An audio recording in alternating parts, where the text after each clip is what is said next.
What if there was an emergency and you had to call 911? Emergency? Do you require the police, ambulance, or fire department? What if your father was having a heart attack? My father's collapsed and I don't think he's breathing. What if your home was on fire? The flames are too hot.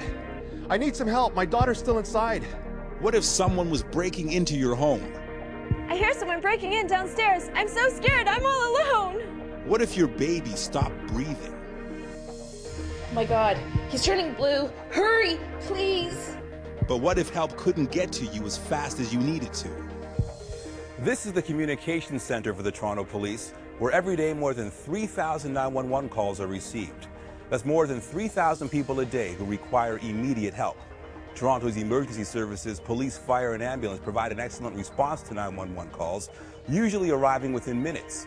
But all too often, the response is delayed by motorists who slow them down.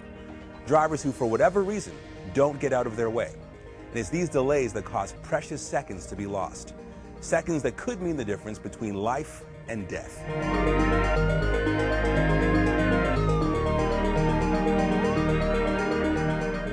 It's very important to get to these calls in a timely manner because, first of all, somebody there has dialed 911 to let us know that they need assistance. It could be medical, it could be a crime in progress, and a timely response is crucial. So when citizens on the roadway hinder our response time, it could make a huge difference at the other end of that call. It's extremely important to move over and pull to the right and get out of the way of emergency vehicles because those seconds can save somebody you love. We might be going to your house. You just don't know it yet. And when we get there, we want to find that we can make a difference in your loved one's life rather than being there and it's too late. This could save your life. This could save the life of your child or your grandmother or your friend. This is not a dramatic interpretation. This is the truth. This is what we do every day, and this is why we want you to do it. To delay us could cost someone their life. We all share in the responsibility to ensure emergency help gets to where it's needed, when it's needed. And for drivers, that means moving out of the way of responding emergency vehicles. And while most drivers do move over and stop, many don't. Like these drivers who not only delay the response of the firefighters by taking far too long to get out of the way, but one driver stops in the middle of the street, creating a roadblock and a potentially dangerous situation. Everyone can pull to the right and stop. I have between 2,400, 2,500 liters of water behind me on this truck. So if you get excited or upset and just stop in front of me, it's not quite so easy for me to stop. I have a little cushion of weight coming behind me, and therefore it's a little more dangerous. The idea is not to get into an accident going to an accident. The idea is to arrive safely. People should know that they have a responsibility to everybody else on the road. Just because they're in their vehicle does not mean that they're in a cocoon. We have to think about what we're doing. Your actions affect everybody else's actions. Keep in mind that an emergency vehicle can approach from any direction at any time. You must be alert to what is happening around you so that you can take the appropriate actions. As soon as you see the lights or hear the siren, check around you and look into your mirrors to determine where the emergency vehicle is and which way it's going. Look for a place on your right that you can move into quickly and safely. Signal as you move over to let the driver know that you've seen them.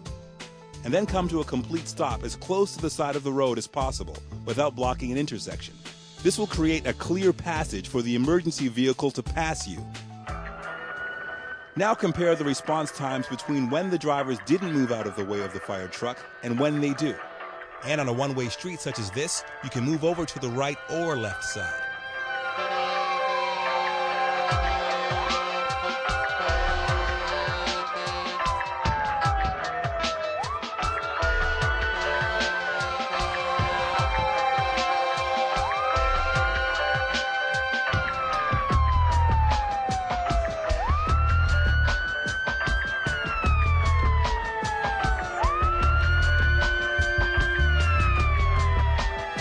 The delay of 14 seconds may not seem like a lot to you, but to the person who called 911, it can make a huge difference. Fire doesn't stay in one state very long. If we're going to a fire call, it builds. And the longer it has time to build, the worse the fire is going to be. So what may start out as a kitchen fire or a small fire on a stove If we get delayed once, it's now a kitchen fire. If we get delayed 2 or 3 times, it's now the first floor of a house fire. If we get delayed 4 or 5 times on the way to that call, it could be a fully involved house. We were responding to this call and the driver would not move, would not move, would not move. And finally, he did end up moving over to the side. And when we got there, it was his house that was on fire. And we were delayed to the point where we couldn't actually enter the house. But property damage was extensive because this particular person actually did it to themselves. It was unfortunate, but this is one situation where one person can testify for you how important it is to pull to the right and stop, and they learned their lesson. It's the law that all drivers must move over and stop for emergency vehicles approaching from either direction. If you don't, you could receive an $85 fine, plus you'll receive 3 demerit points. When you move over and stop to allow an emergency vehicle to pass, it's important not to pull back out into traffic right away. Very often, especially in the case of the fire service, more than one vehicle may be responding, so other trucks may be a few seconds behind the first. So by pulling out right away, you could cause a serious collision, as almost happened to this impatient driver. If an emergency service vehicle becomes involved in collision en route to one of these emergency calls, then they're out of the play. So some other responder now has to start from square one to get to that call. So the time delay will be even more significant. So always check the way is clear before pulling out to protect everyone from being involved in a collision. Just because our highways have multiple lanes, you can't think that emergency vehicles can simply find a way around you. You're still required by law to move over, and that even includes when they're on the shoulder. However, if the highway only has a narrow shoulder, the responder may drive half in the shoulder and half in the lane. In this case, you must move into the next lane. Don't be like this driver who has the room to move over but doesn't. Always be aware of your surroundings. I know people are in a rush these days. Every once in a while you will see an emergency vehicle coming up behind you. Just take a quick look in your rearview mirror and look off to your right, behind your shoulder, and please try to pull over to the right so we can pass by. Intersections can often be very difficult for emergency responders to get through. So all drivers who are either stopped at an intersection or approaching from any direction must move over and keep the intersection clear until the emergency vehicle passes through. Otherwise, disaster can strike.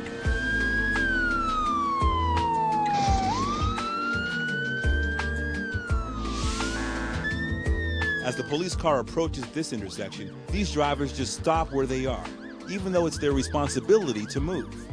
And until they do, the officer is trapped. You know, the quicker we get there, the quicker we can save these people's lives. It's citizens that are calling in that need our help, and it's a citizen that's in front of me that's not moving out of the way when they're supposed to be. Here's what should happen.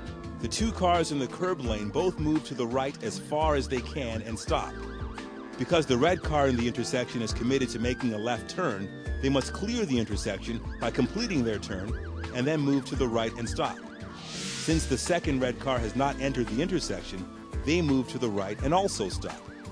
The officer can now get through without delay. However, these drivers cause this ambulance a delay by not moving over, and therefore force it to cross the center line. To make things worse, the driver of the blue car isn't paying attention, so he makes a left turn in front of the ambulance, almost causing a collision. Sometimes collisions occur, and we have had emergency service personnel injured unnecessarily and not get to that call. Whenever you are approached by an emergency vehicle at an intersection and you want to turn left, don't.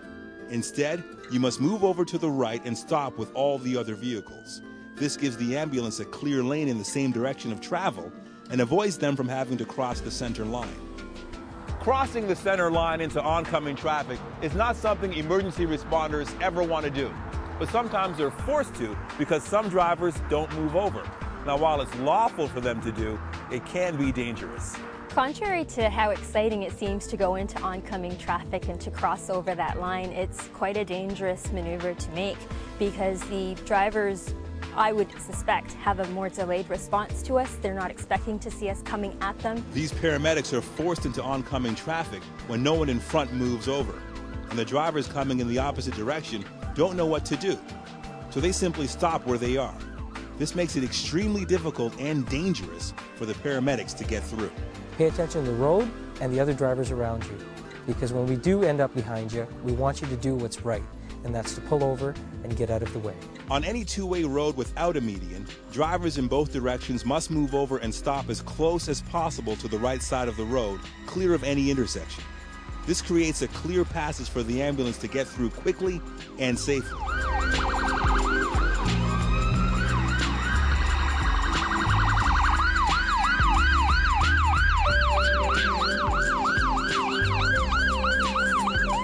See the difference? When all the drivers moved to the right and stopped, the ambulance saved 7 seconds. Those 7 seconds may not seem like much to you, but they mean a great deal to the patient in the back. Just ask 30-year-old Terry Flynn. He was on his way to pick up his 2 young children one afternoon when he discovered just how important those few seconds can be. I was just driving along doing about 65 kilometers an hour and coming to I can see the top of a hill and I seen a dump truck. Never really thought much of it, but then it started to do some swerving, and then I heard this bang. Then all of a sudden I seen this dump truck coming head on to me. The dump truck had blown a tire, which caused it to cross the highway and smash into Terry's minivan, tearing it apart and pushing it into a field. Terry, who was severely injured, was pinned inside for 30 minutes before they got him out. Terry had a skull fracture, a badly damaged arm, left arm, and in reality, life-threatening condition. Although Terry received immediate medical attention at the scene and while in ambulance, Ian was greatly concerned about the long drive here, the trauma unit at Sunnybrook Health Sciences Center. He had to watch every minute ticking on the clock as Terry's life was hanging in the balance. Now, when I get down to the 401, it would just stop in all lanes. Now, this was the difficulty I had, was to try and get through that traffic and safely, but as quickly as possible, to Sunnybrook. People were great. They were excellent. They're really part of the team. They pulled to the right, they did it in a safe manner, a quick manner, and thanks to them, that we saved his life. In the ideal situation, the patient would get the definitive medical attention needed within an hour of the accident actually happening. And in many cases, including Terry's, this could mean the difference between living or dying. I like to say thank you to those drivers. I appreciate what they did. I would do the same thing for them in that matter. I am thankful to be here for my wife and my kids, and it's thanks to getting to the hospital on time. Those drivers moving out of the way and getting me there, those vital minutes count. It's a classic case, every second counts. And those seconds saved my life. Another way to help save lives is by showing courtesy to others by moving over when you see them stop at the side of the highway. Maybe their car broke down or they have a flat tire. With cars and trucks driving by at high speeds, it's certainly a dangerous situation and one that could happen to any of us. But emergency services workers experience this danger every day, whether they have stopped a car or are assisting someone who needs help. If a picture says 1,000 words, then this police in-car camera footage speaks volumes. Just like that, see?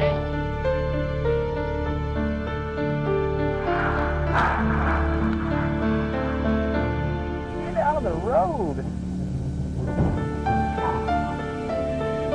Where did you stay at in Miami?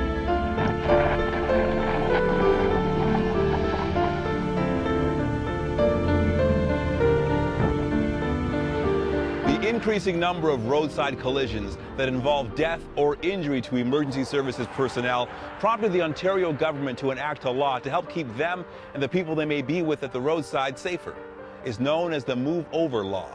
Statistics were rising over the years, and there was an incident, a particular incident involving a OPP Sergeant, Margaret Eve, on the 401 in June 2000.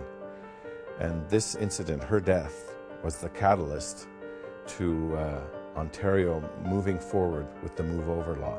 It was along this stretch of the 401, just outside Chatham, that Sergeant Margaret Eve and 2 other OPP officers, Constable Brad Sacolo and Constable Patty McPhail, had stopped a vehicle. The gold Intrepid, which was a suspect vehicle, had pulled over. Brad staggered to the left behind that vehicle, myself staggered to the left behind Brad, and Marg staggered to the left behind me, creating kind of a safety lane so that we could approach, and every single person was out of their vehicle. Within a few minutes, we realized that these were not the suspects from the robbery, and we were just about to send them on their way, when all of a sudden I just had this huge urge to turn around. It felt like someone was leaning on my back. There was a spray of gravel in front of my face and then just blackness. I can see 2 cruisers that have been, 3 that have been demolished. Yeah, 3, you say there's 3 cruisers demolished? I can see 3 that are demolished right here. I'm right across from it. What's going on? The officers are all down. The officers are all down. Okay, hurry. Okay, we're gonna get right there right now. A guy down in a truck? Okay. And another guy landed. Okay, and another guy. Okay, and that's it. Yeah. You're gonna need quite a few ambulances. There was a horrific collision on the shoulder of the highway. A fully loaded tractor trailer struck all 4 vehicles, the 3 officers, and the civilians who had been stopped. Steve Irwin, a Toronto police officer who was returning from a conference in Windsor, was one of the first people on scene. There was just carnage everywhere. It was an unbelievable sight, one that I have not seen before, and I've seen many, many things in my policing career. One vehicle had been hit with such impact, it had spun down through a ditch, turned around to face the oncoming traffic, and was probably about 50 feet away from the actual roadway, facing the wrong way.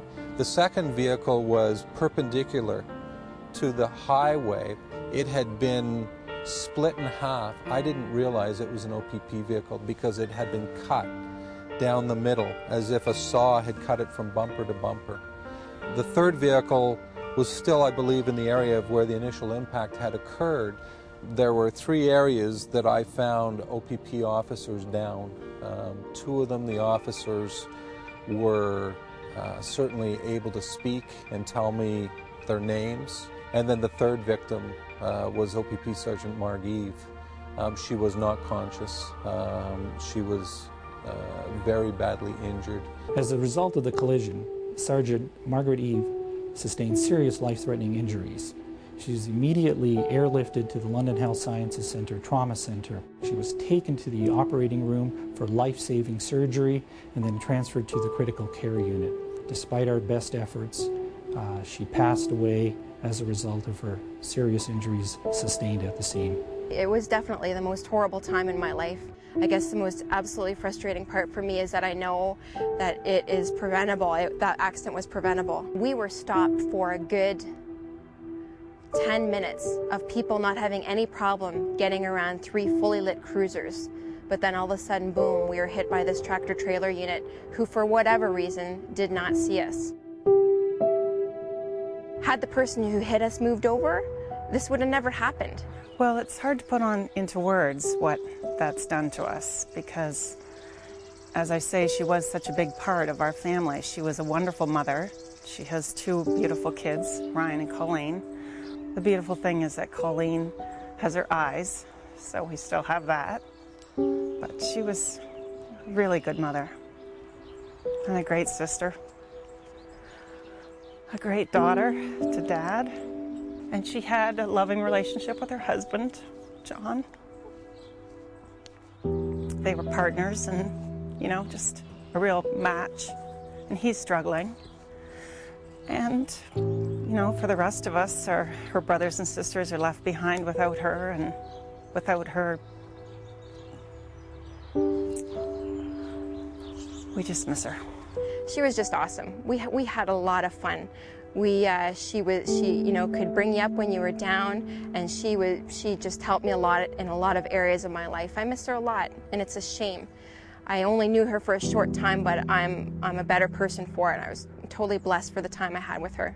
There's a lot of resentment still lives on in all of us because it was so preventable. There's no reason why she shouldn't be here today. She was, you know, as much as her family, she loved her family so much. She loved being a policeman, and she was an excellent policeman. And for her to be killed doing something that she loved it's pretty hard. We're not just cops, we're moms and we're daughters and we're husbands and wives, and when we lose an officer, it's tragic and it's preventable. So it's just so important, and it's so easy. To me, it's a common sense law. Slow down when you see an officer on the side of the road and give him room, him or her room, to do their job. That's what they're there for. And they're out there protecting us, so I think we can respect what they're doing and give them their lives. I want something good to come out of this. It's been a hard, long road for everybody, but I know that she would want that too. We have to make something positive to come from this tragedy. And something positive has come from Sergeant Marg Eve's tragedy: Ontario's Move Over Law, a law enacted to increase safety and hopefully ensure a tragedy like hers never happens again. The Move Over Law states that when you approach an emergency vehicle that is stopped in your direction of travel with its lights flashing, no matter if you're on a city street or highway, you are required to slow down and pass with caution. If the road has only one lane in your direction, you must move as far to the left within your lane as you can to create space between you and the stopped vehicles so you can pass safely. If the road has 2 or more lanes in your direction, and if you can do so safely, move into the next lane to create even more space when you pass. So as soon as you see a stopped emergency vehicle with its lights on, either in a lane or on the shoulder of the road, reduce your speed and check for a gap in the next lane. Signal your intention to move into it and safely change lanes. It's all about safety. Safety for you, safety for the officer, and safety for the citizen they are with. And the consequences for disobeying this law are significant. The penalty for a first offense is a fine from $400 to $2,000 plus 3 demerit points. For a second offense within 5 years, the fine can range from $1,000 to $4,000. You could also have your license suspended for up to 2 years and receive jail time for up to 6 months. These are serious penalties and indicate just how important it is to obey the Move Over Law. I think what it boils down to is a matter of shared responsibility between everyone, not only the police or other emergency services, but all the citizens utilizing the highways in the province of Ontario. So let's try to work as a cooperative effort and make this law work. Emergency services personnel are here to serve you, and your well-being is very important to them. That's why it's essential that we each do our part to make these laws work for everyone. It's your part to move over and stop every time you're approached by an emergency vehicle with its lights or siren on. Then the emergency personnel can do their part by getting to the call quickly and help those in need. It could be your child, your grandparent, someone that you love that needs their help. It's also your part to slow down and move over every time you see an emergency vehicle stopped on a roadway with its lights activated. Then the emergency personnel can do their part because you've allowed them to do their job safely. In either situation, moving over is something we all need to do. Not some of us, not some of the time, but all of us, all of the time. So please, move over and protect us all.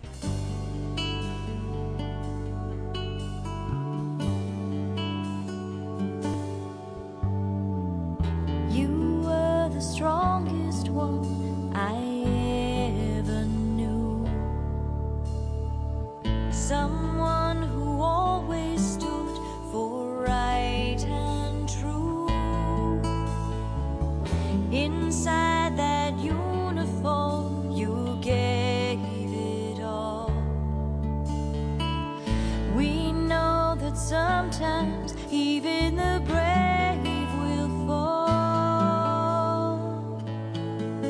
So shoulder to shoulder, we say goodbye and promise to carry your banner high through every storm that blows.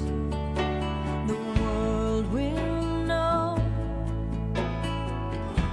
even though you're gone, you're still